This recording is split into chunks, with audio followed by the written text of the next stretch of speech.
जगत महान न्यूज की टीम ने आज बरोदा हलका के विकास की जमीनी हकीकत को जानने के लिए शामड़ी मुरलाना बुशाना गांव का दौरा किया। शामड़ी गांव के राजकीय स्कूल की जर्जर घोषित इमारत जहां वर्षों से उसे हटाने के सरकारी आदेश का इंतजार करती नजर आई, वहीं चुनावी माहौल होने और मंत्रियों के दौरों के बावजूद शामड़ी को चिडाना गांव से जोड़ने वाले रोड की हालत ऐसी लगी जैसे गड्ढों में रोड को ढूंढने की कोशिश की जा रही हो। ग्रामीणों द्वारा सरकार के सामने फरियाद के बाद भी लोग जर्जर रोड पर चलने को मजबूर दिखाई दिए। कुछ ऐसी ही हालत मुरलाना गांव की दिखाई दी, जहां गांव में घुसते ही जंगली घास से अटी पड़ी ड्रेन बुरी हालत में थी। वहां गांव में थोड़ा अंदर जाने पर तालाबों में गंदे पानी का बोलबाला दिखाई दिया। गंदे पानी की सही निकासी न होने और ऐसे पानी का तालाबों में जाने से चारों तरफ बदबू का राज दिखाई दिया, जिससे ये वहां रहने वाले बासिंदों का भगवान ही रखवाला दिखाई दिया। गांव के सरपंच ने दूरभाष पर बात करते हुए बताया कि गांव द्वारा पावर स्टेशन के लिए फ्री में जमीन दिए जाने के बावजूद लाइट 24 घंटे नहीं दी जा रही। उन्होंने कहा कि गांव में बनी सीएचसी में भी रात का डॉक्टर न होने के कारण ग्रामीणों को दिक्कतों का सामना करना पड़ रहा है। नमस्कार दोस्तों, जगत महान न्यूज़ की टीम बरोदा हलका की ज़मीनी हकीकत को रोज़ाना आपके सामने रख रही है। आज हम पहुंचे हैं चिडाना गांव से शामड़ी गांव से कनेक्टेड रोड के ऊपर। यहाँ के इतने बुरे हालात हैं कि कई लोगों का कहना है कि यहाँ पे इन गड्ढों में उनका एक्सीडेंट हो जाता है, चोटें भी लग चुकी हैं, हादसा होने के हमेशा अंदेशा बना रहता है। ऐसे हालात में अपने कैमरामैन को चाहूँगा कि वो इसके हालात दिखाएं रोड के। यहाँ कई मंत्री आ चुके हैं, कृषि मंत्री आ चुका है और बहुत सारे लोग यहाँ पे आ चुके हैं, लेकिन ये रोड के जो है ये इस तरह के हालात हैं। मैं कहूँगा लंबे तरीके से दिखाएं वो। तो यहाँ पे बहुत सारे मंत्री नेता रोज़ाना यहाँ पे चक्कर लगा रहे हैं, बड़े बड़े वादे जो है ना वो लोग दिखा रहे हैं। इसके बाद जगत महान की टीम पहुंची गांव बुशाना। यहां भी हैरान करने वाली स्थिति देखने को मिली, जहां 6 बच्चों वाला एक परिवार जिसमें 4 बेटियां भी हैं बगैर टॉयलेट के मकान में दिन गुजारता दिखाई दिया। यानी सरकार की हर घर शौचालय की पोल खुलती नजर आई। जगत महान न्यूज़ की टीम पहुंची है बुशाना गाँव में बरोदा हलका की ज़मीनी हालात दिखाने के लिए, सरकार की और नेताओं की आंखें खोलने के लिए।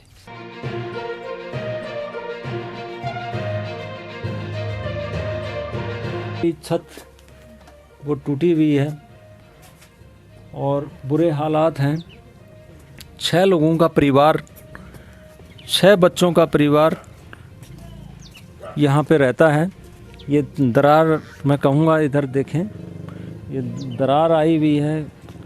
तेज़ बारिश आ जाए, तूफ़ान आ जाए तो ये कभी भी गिर सकता है।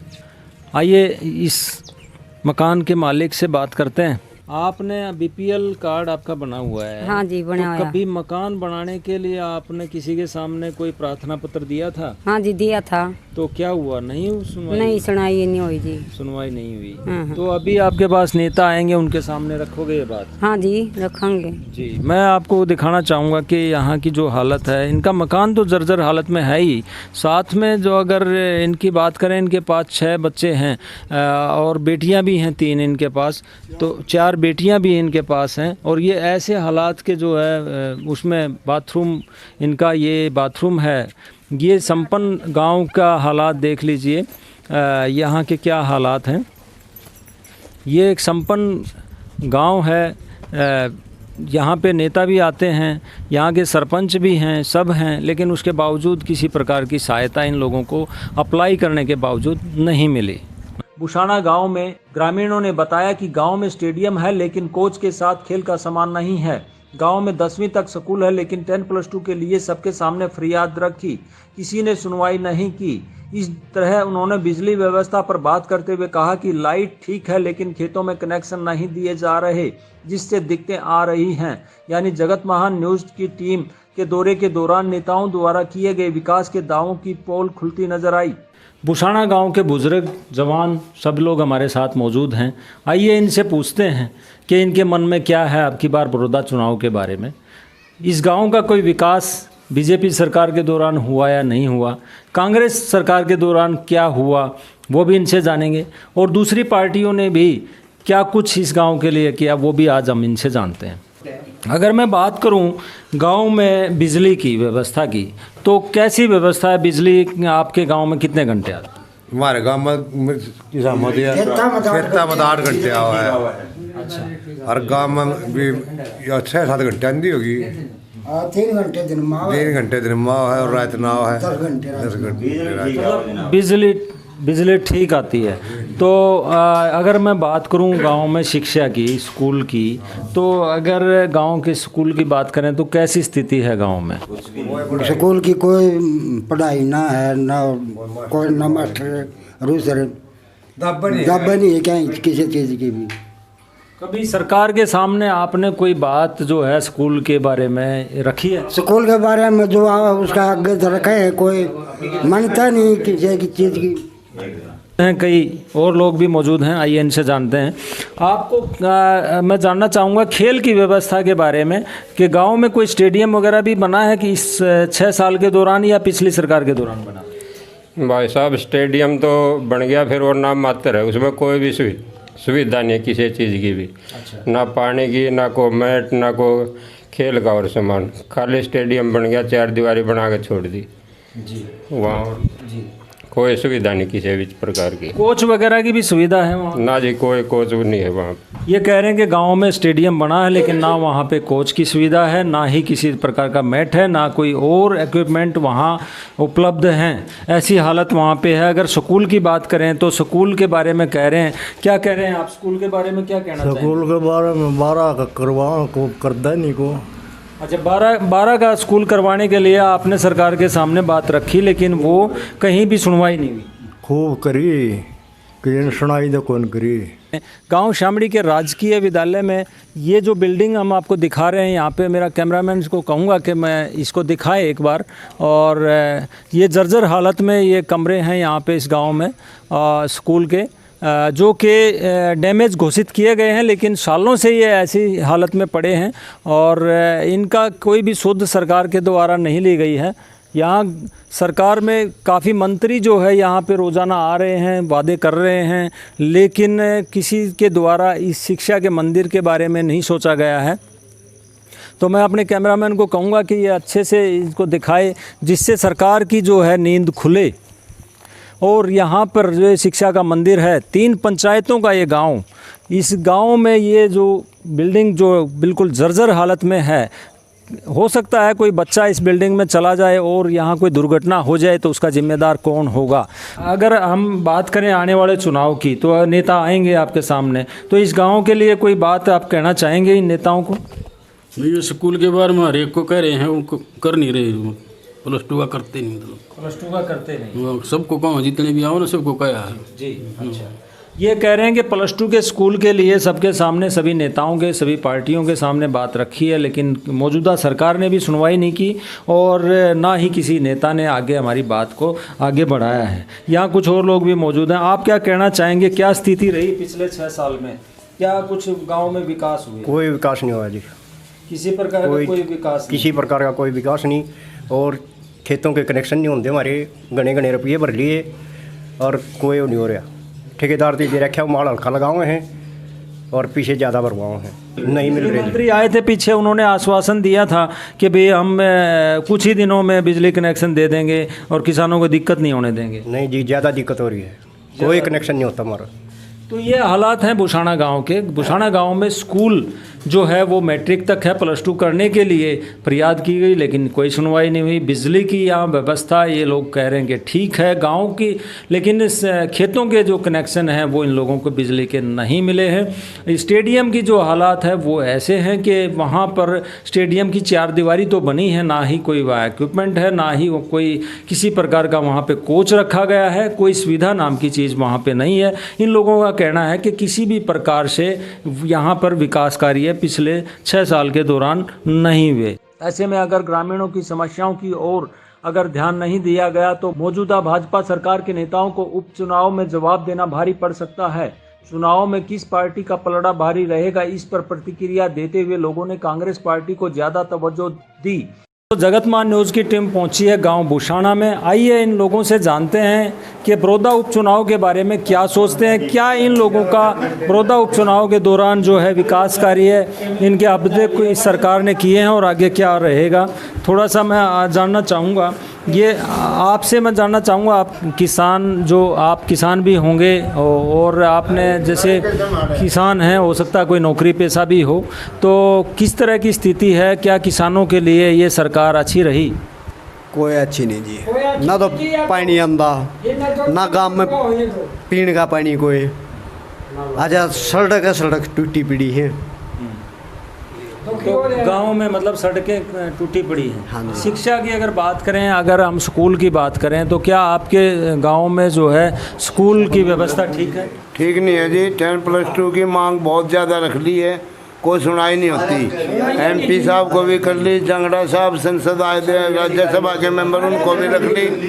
अरदास बहुत ही रिक्वेस्ट कर ली। 12 का स्कूल, सारी मांग पूरी है स्कूल की, बच्चे पूरे हैं, कमरे पूरे हैं, फिर स्कूल की व्यवस्था है नहीं। बिजली की अगर बात करें तो क्या आपके गांव में बिजली टाइम पे आती है? 12 बजे आवा है, रात में 6-7 बजे आवा है। अच्छा, तो ये कह रहे हैं कि गांव में बिजली भी टाइम पे नहीं आती है, सारी रात मच्छर खाते हैं। एक ताऊ जी हैं, वो बहुत करारे हैं और बोलते भी बहुत हैं, तो इनसे पूछते हैं क्या कहना चाहेंगे। ये जो भाजपा सरकार है और ये जो कांग्रेस है, इनमें से कौन सी पार्टी अच्छी है? इनमें कांग्रेस अच्छी। कांग्रेस ने ऐसा आपके लिए क्या किया? सब कुछ कर दिया, और क्या करेगा ये बताओ। एक मोदी ने क्या कर दिया? अभी जो है 3 अध्यादेश जो है ये सरकार लेके आई है किसानों को लेकर। किसानों की आय डबल करने की बात है। ये भाई साहब बड़े विचार रख रहे हैं इस मुद्दे पे, तो मैं इनसे पूछना चाहूँगा क्या कहेंगे किसानों के लिए जो अध्यादेश लाई है सरकार, उसके बारे में क्या कहेंगे? किसान को बर्बाद करेगी भाई साहब यह सरकार है। जो ये 3 अध्याय है, इसमें मंडियाँ तोड़ने लग रही है। मंडी टूटने के बाद एक बता, जमींदार कहाँ से लाएगा खर्चा? 99% जमींदार आड़तियों के भरोसे है, और आड़तियों ने ख़त्म करने लग रहे हैं। और फिर मनमानी के जो फसल चाहेंगे वो बुआवेंगे, जी करेगा तो लेवेंगे, जी करेगा नहीं लेवेंगे। कुछ एरिया तो ऐसे हैं जहाँ पर पानी नहीं है, वो बोलते हैं भैया चीज़ बोले, वो चीज़ वहाँ पर नहीं हुई, तो जमींदार क्या करेगा? जमींदार तो मर गया। तो ये कह रहे हैं किसान जो है वो इस 3 अध्यादेश से ख़त्म हो जाएगा। उसका आड़ती के साथ जो एक गठजोड़ था, जिसके कारण अगर वो आड़ती से पैसा लेके वो आगे अपनी ज़रूरतें पूरी करता था, लेकिन अब आड़ती अगर ख़त्म हो जाएंगे, किसान अगर अपनी फसल को कहीं बाहर बेचेगा तो उसको सही रेट मिल पाएगा या नहीं मिल पाएगा। ये इन लोगों की चिंताएँ हैं, देखते हैं। बाकी अगर हम बात करें अभी मौजूदा सरकार और कांग्रेस पार्टी की इस उपचुनाव से संबंधित या इनेलो की, तो इनमें से कौन सी पार्टी का दबदबा इस चुनाव में रहने वाला है, ये थोड़ा सा आप बताएंगे? कांग्रेस का रहेगा भाई दबदबा। ये 3 अध्याय लगाया है जो इसके कारण रहेगा जी। ठीक है। अब जो जमींदार है और मजदूर है, ये तो दोनों जने मर जाए। जमींदार मर गया तो मजदूर की जगह, मजदूर दिहाड़ी नहीं होगी तो मजदूर आप मर गया। अब जमींदार और मजदूर का तो एक मेल है, उन दोनों को ही खत्म करने लग रहे हैं ये। इस मारे तो फिर कांग्रेस को देने में फायदा हमने। कांग्रेस तो अभी 4 साल के बाद ही सत्ता में आ सकती है। आओ या ना आओ, कांग्रेस कदे आओ चाहिए। छोटी एक बात, ईब के कर रही है, ईब 6 साल हो गए हमारे तो कुछ भी नहीं कराया किसान का। तो अब हम तो जमींदार हैं, किसी मजदूर का कर रखा हो। हुड्डा साहब ने जब मजदूर तो प्लाट दिए, मकान दिए, इस सरकार में 5 साल में कोई नहीं बता दो कि एक भी सामान दे रखा हो। तो किसी मजदूर ते दे रखा हो या किसी जमींदार ते दे रखा हो, ठीक है, किसी ने कुछ भी नहीं दे रखा। ये कह रहे हैं कि इस सरकार ने कुछ नहीं दिया, इस सरकार के दौरान कोई विकास कार्य नहीं हुए, ये नाराज़ हैं। और चाहे सरकार में रहे या ना रहे, लेकिन ये कांग्रेस को ही वोट देंगे, ऐसा इनकी सोच है। ये युवा भी हमारे साथ बैठे हैं। क्या नाम है आपका? अमित कुमार जी। अमित, क्या करते हो? खेती बाड़ी जी। खेती बाड़ी करते हो? क्या नौकरी के लिए नहीं प्रयास किया था प्रयास जी, फिर मिली नहीं। तो अभी क्या सोच रहे हैं कि जो मौजूदा सरकार है ये नौकरी दे पाएगी या खेती किसानी में आपकी सहायता कर पाएगी? ये तो जी रेलवे के भी ठेकेदारी के बोली आई, ये किसको नौकरी देगी? ये सब ठेकेदारी पे चल रही है, तो इसलिए हम तो 100% कांग्रेस को ही ले आएंगे। कांग्रेस को ही लाएंगे। तो ये यहाँ पे युवा भी यही सोच रहे हैं कि कांग्रेस को लाएंगे। बुजुर्ग भी कहते हैं कि यहाँ बीजेपी ने विकास नहीं किया। पता नहीं क्या कारण रहे कि 6 साल जो है बीजेपी सरकार जो है इस गांव की सुध नहीं ले पाई, या यहाँ के विकास कार्य नहीं करवा पाई, यहाँ का स्कूल अपग्रेड नहीं करवा पाई। बहुत सारी दिक्कतें इस गाँव में हैं। देखते हैं आने वाले समय में बीजेपी इन लोगों की कितनी बात सुन पाती है और बीजेपी कितनी वोट लेने में यहाँ कामयाब होती है। लेकिन माहौल यहाँ पर कांग्रेस का नज़र आ रहा है। हालांकि कुछ ने पूर्व विधायक द्वारा मांगे न मानने की बात भी कही। वह कुछ ने कहा कि अभी चुनाव में समय है, चुनाव नजदीक आने पर पार्टी या नेता के बारे में विचार करेंगे। अगर हम बात करें बीजेपी, कांग्रेस और इनेलो की, तो यहाँ पे किस पार्टी का दबदबा रहा है और अब की बार किसका रहने वाला है? थोड़ा सा आप बताएंगे कि किस पार्टी का यहाँ पे दबदबा रहा है और अब की बार क्या रहेगा? यहाँ तो कांग्रेस का रहता है जी। तो अब की बार क्या रहेगा? अब की बार भी हो सकता है कांग्रेस है बने। क्या कारण है? कांग्रेस तो देखो अभी मौजूदा सरकार में नहीं है, 4 साल बीजेपी रहने वाली है, उसके बावजूद आप कह रहे हैं कि कांग्रेस ही यहाँ से अब की बार भी जीत सकती है। नज़दीकी होने के कारण, जो मान लिया हुड्डा नज़दीक का है, इस कारण यहाँ से वोट दे रहे हैं। क्या जातीय समीकरण की अगर हम बात करें कि जिस प्रकार से गोहाना में पिछली बार राजकुमार सैनी आए थे तो जातीय समीकरण हो गए थे, क्या यहाँ बड़ौदा हल्का में भी, क्या बुशाना गांव में भी, क्या इस तरह के कोई जातीय समीकरण रहेंगे जी? क्या कहोगे? नहीं, आप क्या कहेंगे? जाति में कोई बारवा नहीं है, जाति हमारी एक से सब एक से, कभी कोई दिक्कत जाति वाती कोई नहीं है। क्या कहेंगे, जाति पाति चलेगी ना यार? कोई नहीं चलती, किसी प्रकार का, कोई प्रकार का कोई नहीं चलेगा। तो अब की बार किसका मतलब माहौल यहाँ पे आपको दिखाई दे रहा है? माहौल तो के बेरा कौन सी पार्टी का आज है, कोई बेरा नहीं लगता। जब कैंडिडेट कृष्ण हुड्डा खड़ा हो, अगर 3 बनया यार, कोई स्कूल खातिर बुला के में काम करे कृष्ण हुड्डा ने नहीं कराया। ये स्कूल मारे बसाना में कोई नहीं करता। ठीक, तो ये कह रहे हैं कि किसी ने भी विकास नहीं किया। श्री कृष्ण हुड्डा भी यहाँ से 3 बार बने, लेकिन उन्होंने भी कोई विकास नहीं किया। तो देखते हैं आने वाले समय में यहाँ से कौन कैंडिडेट होगा, किस पार्टी से कौन सा कैंडिडेट होगा, और ये बुशाना गांव के लोग क्या सोचते हैं, किसको वोट देते हैं, क्या इनके मन में चल रहा है, क्या अब की बार किस पार्टी को ये सबक सिखाने वाले हैं, देखते हैं आने वाले चुनाव में। कैमरामैन कुलदीप के साथ तेजवीर सिंह, गांव बुशाना। नमस्कार। जगत महान न्यूज से वीडियो जर्नलिस्ट कुलदीप के साथ तेजवीर सिंह की रिपोर्ट।